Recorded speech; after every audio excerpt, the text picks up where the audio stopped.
Hello everyone, it's Barry here, and I'm back again though, really. And I thought I'd do another story time video, but this time though, I'm probably gonna turn it into like a multi-part sort of thing.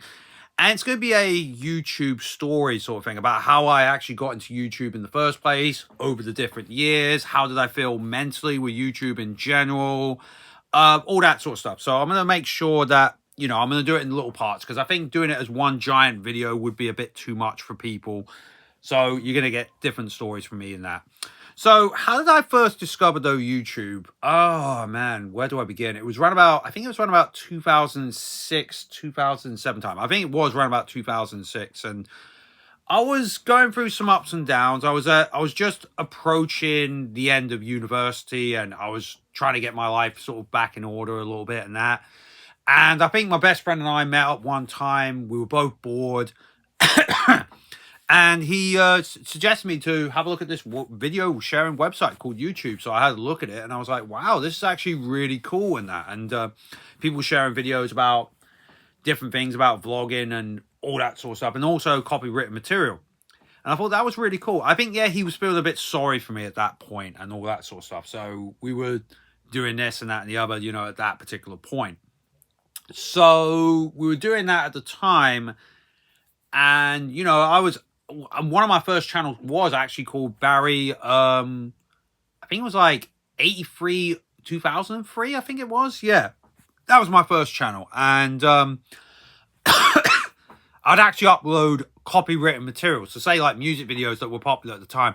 Boy, was I really stupid at that point. And obviously, it would follow the rules, and I'd have that channel flanked down a little bit. And then, I was like, okay, what else could I actually do though, really, at that point? And my best friend Alan was trying to help me out through the ropes and that. And then I came up with this channel called Barry 2003 and 2007, where, he wanted to help me out a bit, because my best friend felt sorry for me, because I was having trouble making friends at that point. And I really was.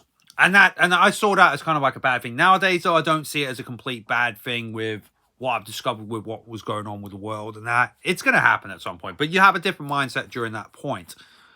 So he was trying to help me out a little bit, go to, say, like certain events. Back then, they were known as gatherings. Before, they were called meetups, which I actually prefer the word gatherings instead of meetups. But, that's how I feel. It shows you I'm an old school YouTuber and that. So I went to a couple of them. I discovered, people were doing vlogging and that. And I discovered people who vlogged, like talking about their lives, being a bit creative, talking about certain things and that. And it was kind of like very, very interesting as well. I actually enjoyed it. I even organized an event in, I think it was like Christmas of 2007 and that. And I was like really pumped up about it. But yeah, those earlier gatherings, like they were done like every 6 months and that. And then people were just wanting to meet up every month and that. And I think that became a bit of an overkill at the time. We didn't know at the time. We thought, yeah, we wanted it because we wanted to catch up with friends and that from online, because we were so desperate just to see each other at that time, though, really, at the end of the day. And it was kind of interesting. And also, I think, like I said, with my best friend and that, we even did a couple of videos which were, let's say, you could not do, though, nowadays. Like, we were just adult lads just showing off adult stuff, which, some of it was incredibly sexist and probably a bit bad, though, for nowadays, though, really. But at the time, though, really, we were just having fun, at that time, though, Aaron and I, during that point. And we still have fun, though, nowadays, but realizing, hey, you know what, we're getting a bit older.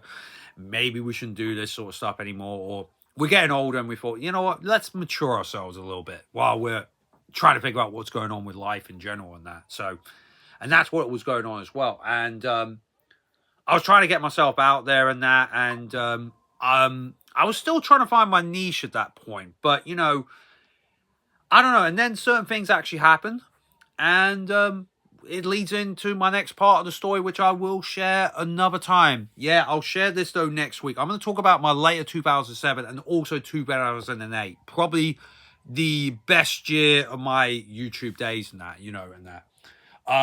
Around about that point, I discovered vloggers like Geriatric 1927. That's Peter Oakley. Rest in peace, by the way. He was the original godfather of YouTube. And, Smosh, loads and loads of other YouTubers as well. Mainly more Americans, but they still, we still had our own sort of little niche of YouTubers over and that. So we'll see how it goes from there. So, yeah. Next week I will talk about my. I will talk a bit more about the 2008 being my best year in that, and I will still carry on. And yeah, I'm thinking about turning it into an ongoing story sort of thing. So yeah, here we go. So I'll speak to you guys pretty soon, and I'll be back with the Sunday vlog later this week. Peace.